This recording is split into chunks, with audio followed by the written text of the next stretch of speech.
বিসমিল্লাহির রহমানির রহিম। আসসালামু আলাইকুম ওয়া রাহমাতুল্লাহি ওয়া বারাকাতুহু। প্রিয় শিক্ষার্থী ভাই ও বোনেরা, আপনাদের সবাইকে আবারও স্বাগতম আমাদের সহজ ও শুদ্ধ কোরআন শিক্ষা কোর্সের দ্বিতীয় ক্লাসে। গত ক্লাসে আমরা হারকাত, তানবিন, সাকিন ও তাসদিদ প্রাথমিক পরিচয় জেনেছি। আজ থেকে আমরা ধাপে ধাপে আরবি অক্ষর পড়া শুরু করব। আজকের ক্লাসে আমরা শিখব দুইটি অক্ষর আলিফ এবং বা।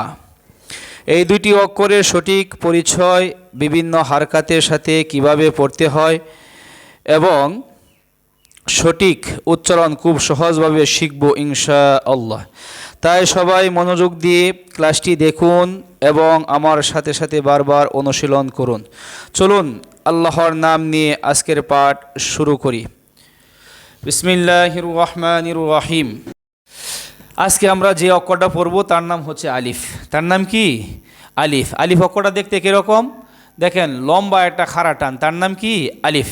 অথবা খাড়া দাগের নিচের দিকে ডান পাশে টান, তার নাম আলিফ। খাড়া দাগের নিচের দিকে ডানে টান, ডান পাশে টান, ডান দিকে টান, তার নাম কি? আলিফ। আর যদি বাম দিকে টান হইতো তখন লাম হয়ে যেত। তা লম্বা একটা খাড়া টান, তার নাম আলিফ। অথবা খাড়া দাগের নিচের দিকে ডান পাশে টান, তার নাম কি? আলিফ। আলিফের আকৃতি কয়টি? দুইটি। লম্বা একটা খাড়া টান অথবা খাড়া দাগের নিচের দিকে ডান পাশে টান, তার নাম কি? আলিফ। বলেন আলিফ, বলেন আলিফ, আবার বলেন আলিফ। এবার মস্ক করতে হবে। আলিফকে কখন হামজা বলা হয় দেখেন, আলিফের উপরে নিচে যদি এক জবর, এক জের, এক পেশ, দুই জবর, দুই জের, দুই পেশ, সাকিন থাকে। আবারও বলতেছি, আলিফের উপরে যদি এক জবর, এক জের, এক পেশ, আলিফের উপরে নিচে যদি এক জবর, এক জের, এক পেশ, দুই জবর, দুই জের, দুই পেশ থাকে, তখন আলিফকে আলিফ বলা যাবে না, আলিফকে হামজা বলতে হবে। তখন আলিফকে কি বলতে হবে? হামজা বলতে হবে। আলিফ হলো খালি। আলিফের উপরে নিচে এক জবর, এক জের, এক পেশ, দুই জবর, দুই জের, দুই পেশ, সাকিন থাকলে আলিফের নাম হামজা। আলিফের নাম কি? হামজা। দেখেন এই আলিফের উপরে জবর আছে, আলিফের নিচে জের আছে, আলিফের উপরে পেশ আছে। তা আলিফের উপরে জবর আসার কারণে আলিফকে কি বলতে হবে? হামজা বলতে হবে। আলিফের নিচে জের আসার কারণে আলিফকে কি বলতে হবে? হামজা বলতে হবে। আলিফের উপরে পেশ, আলিফের উপরে পেশ, আলিফকে কি বলতে হবে? হামজা বলতে হবে। বলেন হামজা জবর আ, হামজা জবর আ, হামজা জের ই, হামজা পেশ উ। বলেন হামজা জবর আ, হামজা জের ই, হামজা পেশ উ। হামজার উপর জবর আসলে হামজা জবর আ উচ্চারণ হবে। হামজার নিচে জের আসছে, হামজার উচ্চারণ হবে কি? হামজা জের ই, হামজা পেশ উ। বলেন আ, আবার বলেন আ, হামজা জবর আ, হামজা জের ই, হামজা পেশ উ, হামজা নুন জবর আন। দেখেন হামজা, দেখেন কোনো হরফের উপরে এরকম সাকিন চিহ্ন থাকলে সাকিনওয়ালা হরফের সাথে আগের হরফটা মিলায়া পড়তে হয়। হামজা নুন জবর আন। বলেন হামজা নুন জবর আন, হামজা দুই জবর আন। হামজার উপর কয় জবর? দুই জবর আসছে, এই জন্য হামজা দুই জবর আন উচ্চারণ হবে। হামজা দুই জবর আন।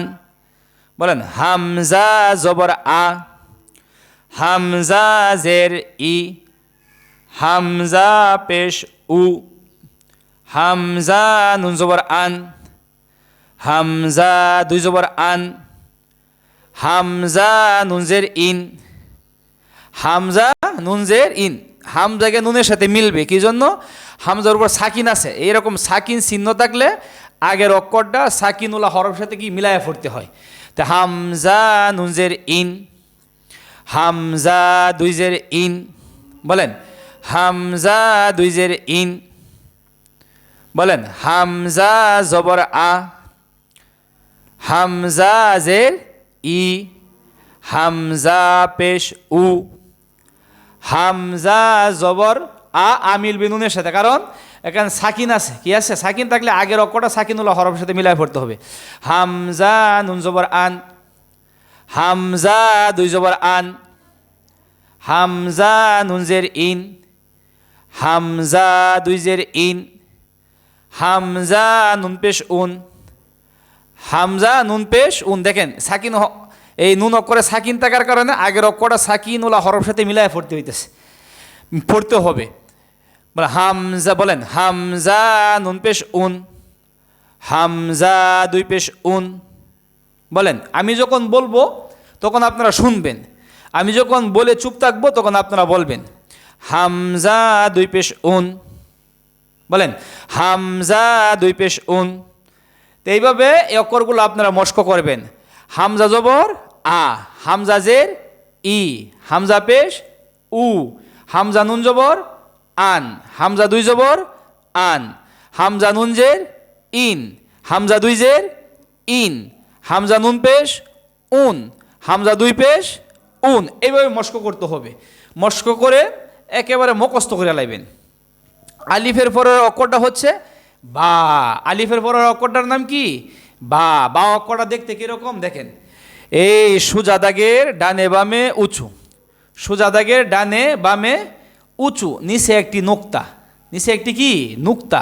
এটা আরবিতে নুক্তা বলা হয়, বাংলাতে ফুড়া বলা হয়। নিচে কয় ফুড়া? এক ফুড়া, তার নাম বা। বলেন তার নাম কি? বা।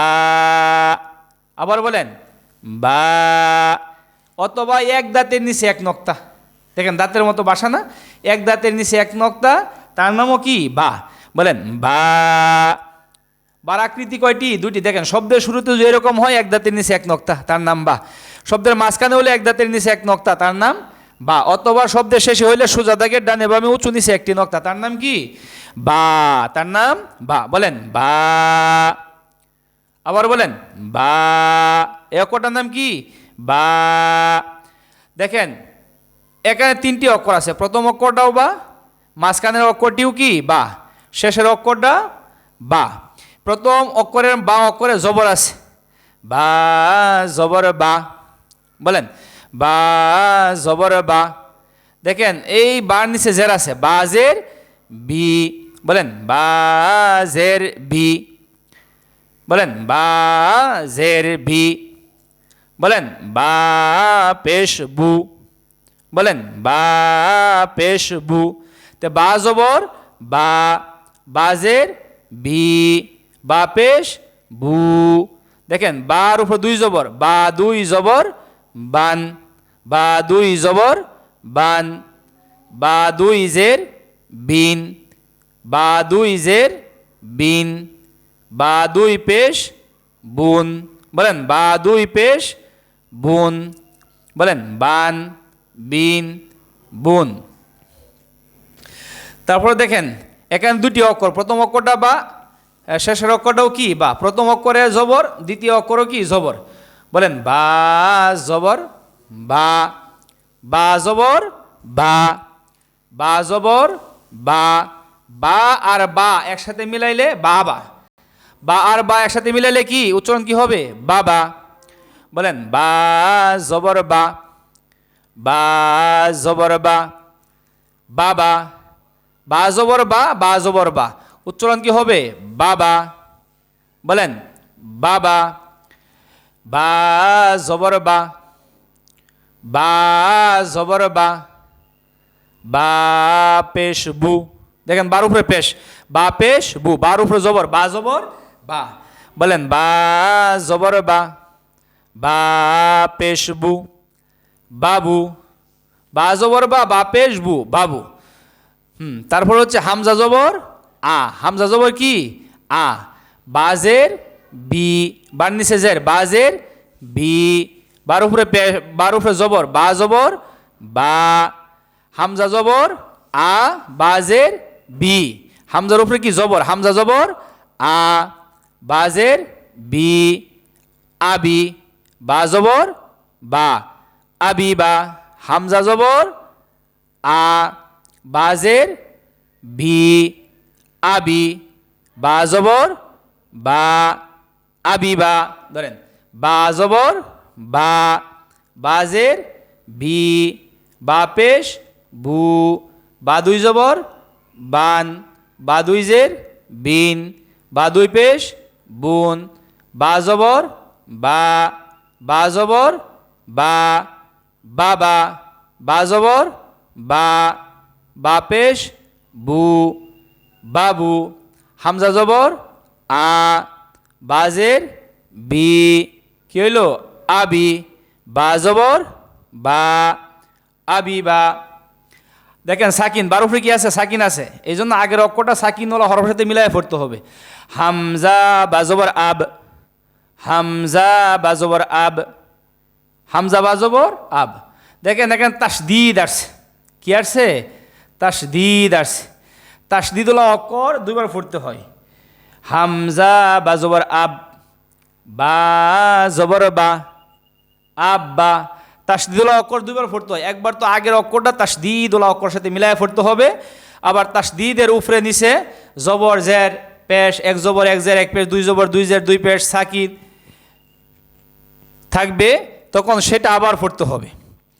দেখেন তাসদিদুল্লাহ অক্ষর দেখেন তাসদিদুল্লাহ অক্ষর দুইবার পড়তে হয়, একবার তো আগের অক্ষরটা তাসদিদুল্লাহ অক্ষরের সাথে মিলায় পড়তে হবে, আবার তাসদিদের উপরে নিচে জবর জের পেশ, দুই জবর দুই জের দুই পেশ হবে, সেগুলাও পড়তে হবে।